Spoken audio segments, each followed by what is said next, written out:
Hello po mga ka-subscriber, magandang gabi po sa inyong lahat.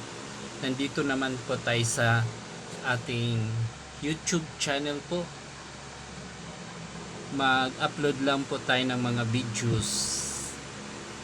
Magandang gabi po sa inyong lahat. At marami pong salamat po sa mga subscriber ko. At magandang gabi din po sa inyo, sa mga viewers ko, yung mga secret viewers, kung saan man sila naroroon. Maraming pong salamat sa inyo. Ay hindi ko kayo pwede isa-isahin, pangkalahatan na lang. Miga shout out po sa inyong lahat, sa mga DDE supporter, mga DDE vlogger. Maraming pong salamat sa ating mga nagsusuporta sa ating BP Sara Inday at saka PARD. Marami pong salamat po. Ang i-ano po natin ngayon, i-reaction video po mga ka-subscriber.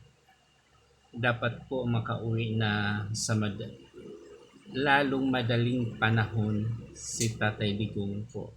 Kasi po nakita natin sa dahig kung ano na po ang sitwasyon niya. Talagang butot laman na lang siya po. Nakakaawa ang dating former president na ginagala ng buong mundo. Minamahal ng maraming tao, mga Pilipinong kababayan, saan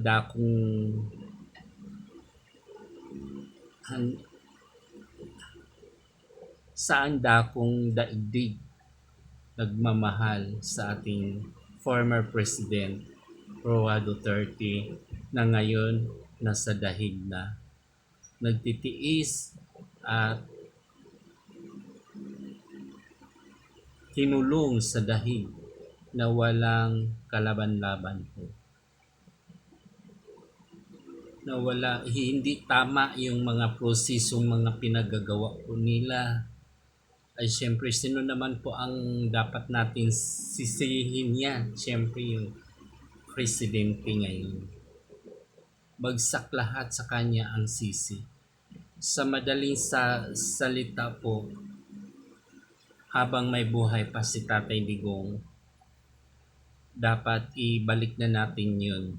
Kasi maraming magagalit talaga sa inyo, taong bayan, ang talagang gaganti sa inyo kung anong mangyayari kay Tatay Digong sa dahig.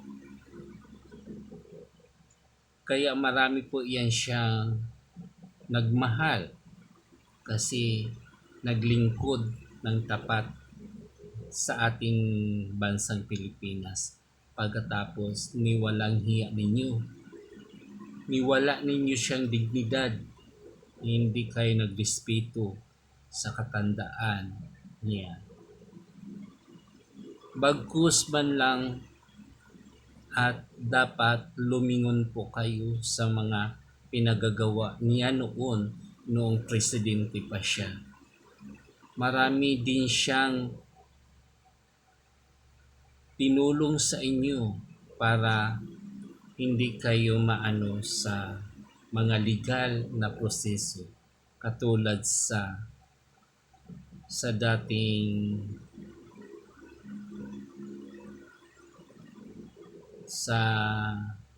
sa nanay niyo na dating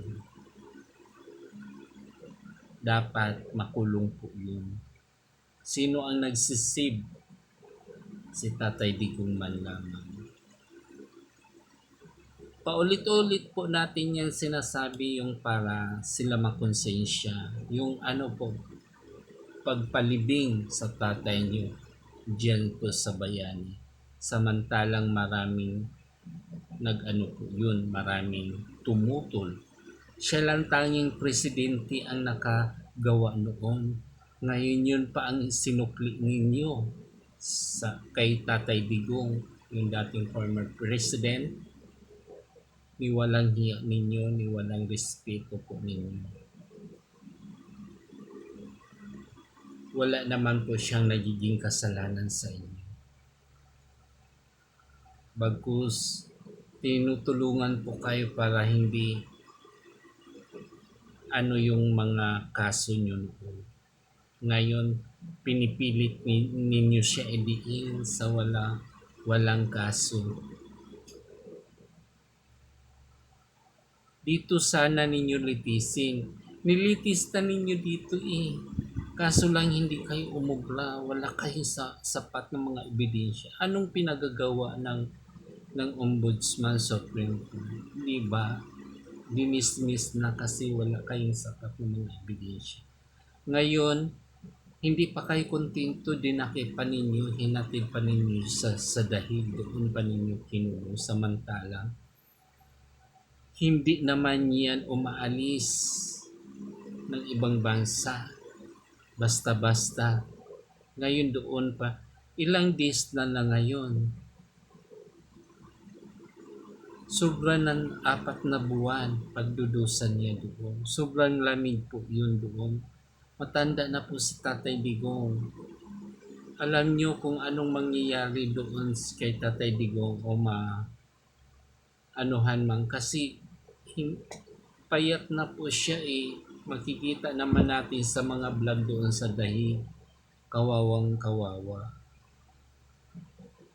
Hindi kayo naawa sa matanda, ni walang hiya ninyo, ni walang respeto po ninyo, hindi po ninyo ginagalang. Kayo nagpapasasa dito na nagdidiwang kung ano pa yung idagdag ninyo kay Tatay Digong para madidiin lang ninyo sa kaso na hindi naman po niya kasalanan niyo. Kasalanan niyo ng mga tao na umaabuso sa kapangyarihan at ganid na hindi tama ang mga pinagagawa. Yun lang dapat yun sa kanila.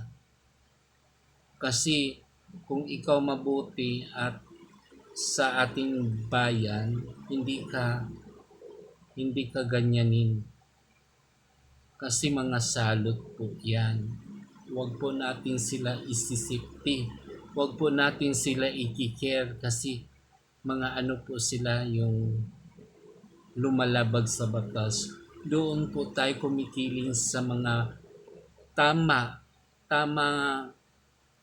namumuno at tamang gumagawa ng mga tama po. Huwag po tayo kumikiling sa mga masasamang sa idudulot ng kasamaan natin dito. Kaya tama po yung pamalakad ni dating Presidente Roja Duterte kasi marami nasugpo siya ng mga sindikato. Kaya inanuhan po siya, galit na kasi noong nasa kapangyarihan na hindi sila umuubra kay Tatay Digong. Ngayon gumanti na sila ng lubusan. Kasi ano po balakid sa mga gawain. Sinusugpo talaga yung masasama kahit hindi na siya presidente. Yun yung tama na brilliant na mamumuno sa ating bansa. Ayan po mga ka-subscriber, hanggang dito na lang po ang mga videos po natin. Paki-share po ninyo at paki-subscribe po para makaano na po tayo. Tayo din po niyan ang makaayos sa solusyon ng gusot ng problema sa ating bansa. Sama-sama po tayo at magmamahalan bawat kapwa't Pilipino. Huwag natin pabayaan ang ating kababayan hinatid sa ibang banyaga. Bagkus papauwiin na natin po dito si Tatay Digong kasi abang may buhay pa po. Kasi marami talagang magagalit sa inyo. Kung wala nang buhay, iuwi si Tatay Digong. Talagang marami talagang magagalit kasi mahal niya siya ng kauban. Kahit sa buong mundo nagdidiwang sa pagluksa po niya doon sa dahig. Sana makauwi na sa madaling panahon. Maraming pong salamat hanggang dito. Bago po ang lahat manood kayo, mag-subscribe muna kayo kasi sabi ng analytics ng YouTube, marami daw nanonood pero walang naka-subscriber, walang nag-share, walang nag-comment. Ayan po, maraming po salamat. Bye-bye hanggang dito na lang.